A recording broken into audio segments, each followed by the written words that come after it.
What's happening? Your man Will Freeman, RevolutionaryLifestyleDesign.com, talking to you today about a question that one of my readers asked me on a previous vid. He said, Will, can you help me handle uncertainty as an entrepreneur? First of all, Rohit, thank you for that question. Rohit said that he has already quit 2 businesses. He's on his 3rd business and he's scared of going broke. Okay, so first off, I get where you're coming from. I think uncertainty might be one of the worst, if not the most difficult challenges facing an entrepreneur. I think the actual first most challenging task is just getting started and getting going and getting over homeostasis and actually taking action instead of just reading about taking action forever. So congratulations, Rohit, on actually taking action. But the uncertainty is a very difficult thing. If someone tells you you have to run on a treadmill for an hour and you have to run relatively fast, but at the end you get a big reward, the vast majority of guys are going to be able to do that no matter how tired they are. But when they say you have to run on the treadmill and you don't know if you're getting off in 20 minutes or 2 hours or 2 days, that uncertainty will kill you. And the uncertainty can work the same way in the business, because you don't know when that success is coming. You don't know when you're going to be able to get off that treadmill and when you're going to be able to be comfortable. Okay, so what happens is a lot of guys end up quitting.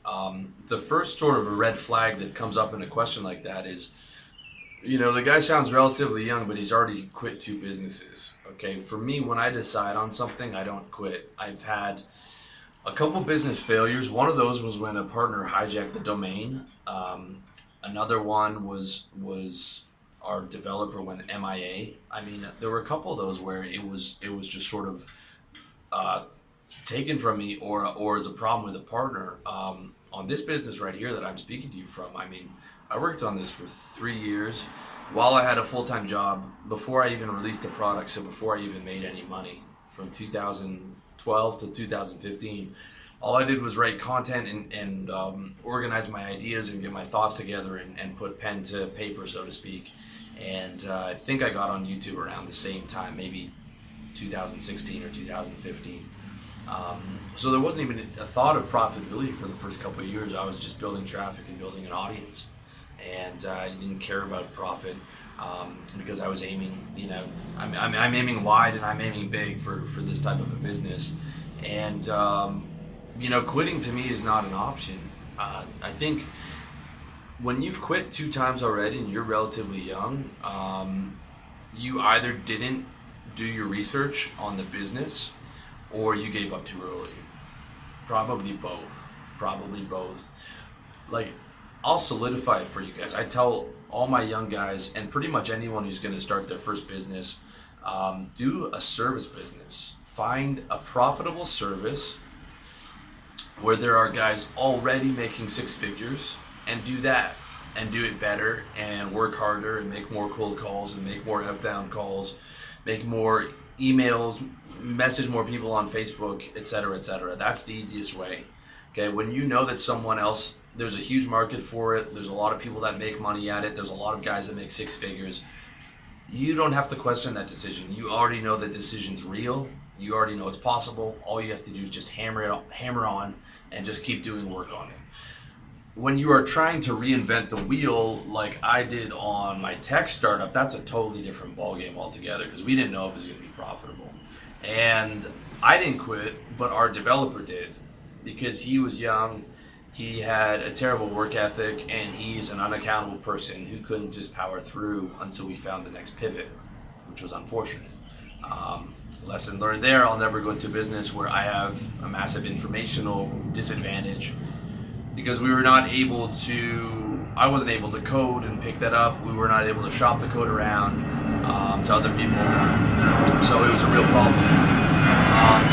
But if you really want to mitigate that, okay, find a service-based business that you already know is, there's success in there. If you're selling real estate, insurance, copywriting, personal training, life coaching, the list goes on and on. I've got a list of 31 service-based businesses on my website. I did a video on it too. that you can look at. So I would suggest doing that, looking at those, making sure you're in the right industry. If you're trying to reinvent the wheel, it's a lot more difficult, and it's hard for me to say, you know, as far as uncertainty goes, because you don't know if you're reinventing the wheel and there's no market for your product, you don't know if that's going to be profitable. But even if you are trying to do that, I still wouldn't quit. I would just power through and do as many pivots as you have to do to make it happen. But if you still believe in the business, but that's why it's so crucial to do enough research beforehand. And if you're smart, you'll do the service business like I recommend, because I wasted a ton of my 20s, ton of money, ton of time trying to reinvent the wheel, trying to do difficult businesses that were beyond my capabilities, with bad business plans and all these different variables. So if you really want to mitigate that, just do the service business, and then just don't stop. Just don't ever quit. Just your mind's going to try and talk you out of it every day, every bad day you have, and you're going to have like 3 bad days a week in the first couple of years of business. And in the first 3 to 5 years, if you're a new entrepreneur, I mean, they're 2 to 3 days out of the week, you're gonna be like, I don't know if I want to do this. This is tiring. This is uncomfortable. The people keep rejecting me. Like, and the secret is just not to listen to that. Just not to stop. Just not to stop. Just like you're on the treadmill in the gym or whatever, and it's 15 minutes in, you got 5 more minutes to go, or it's 30 minutes in, you got 5 more minutes to go. You don't want to do it. Your brain's giving you every excuse. You just tell your brain to shut the F up. You just say it doesn't matter. I'm just doing it. I'm committed to it, and you just don't stop. All right. When you have done the research, you've logically looked at it, you've chosen that service business or whatever. You just don't stop until you succeed. It's that simple. You just keep putting in that effort, and aiming for 40K year 1, 60K year 2, 80 to 100K year 3 is the way you should be doing it, or the developing world equivalent if you've got an online business. To answer the last part of Rohit's question there, worried about going broke. Again, man, if you follow my stuff, you have to like get your savings together before you go out on a limb and do a business. I think, you work that job for as long as it takes to get those savings up, right? While you're working the job, you get the side business going, and the side business, consistent revenue coming in from customers and clients. And then once you have consistent revenue coming in from your business, enough to pay your expenses, and you've saved a lot of money for, a year's expenses or whatever, then you go full-time on the business, okay? So you have to, again, this is stuff you probably should have done before you started the business. But if you are in the business right now, or to Rohit, I mean, cut your expenses as low as you can if you're worried about going broke, and work harder. Hammer harder on clients. Do 300 calls a day. I was working in a call center once where I did 400. I had to do 400 calls a day for like almost no money. In sales I would do 100 calls a day. I mean, whatever it's gonna take. If you're worried about going broke and you're worried about the health of your business, cut your expenses as low as you can go, and then maximize your output as high as you can go, for now at least, to get you through that hump, to get you solidified, to get those wins across the board. And just don't fucking quit, man. Don't ever quit. You can't fail if you don't quit, okay? When you've chosen the right business, you've done your research, you looked at it logically, you can't fucking fail if you don't quit. You just keep hammering and hammering and fucking hammering, dude. And you don't stop. You don't ever quit. 90% of businesses fail. The large majority of that's because guys quit. It's two things. They picked the wrong business. They bought a franchise on debt or something stupid, or, they went into the restaurant business, which is a terrible business.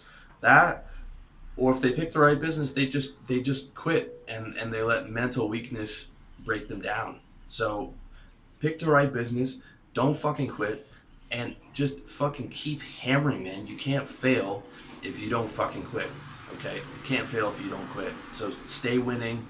Even when you're not motivated, you're still going in, okay? Because motivation is overrated. It's dedication that gets you across the line. Like, fuck motivation, man. I'm not motivated every day. It doesn't matter. I'm feeling sick. I'm tired. I didn't sleep well tonight. It doesn't matter. None of that fucking matters. You just do it every day. You just keep fucking doing it, man, and you don't quit. And when you're uncertain, you just don't listen to that. When you're tired, you don't listen to that. When you're feeling sad, you don't listen to that. When you're frustrated, you just fucking power through. You just power through all those things, dude. That's the secret, okay? The secret is there is no secret. You just hard work and you just don't stop and you don't listen to thoughts that take you away from your purpose and your mission. Okay?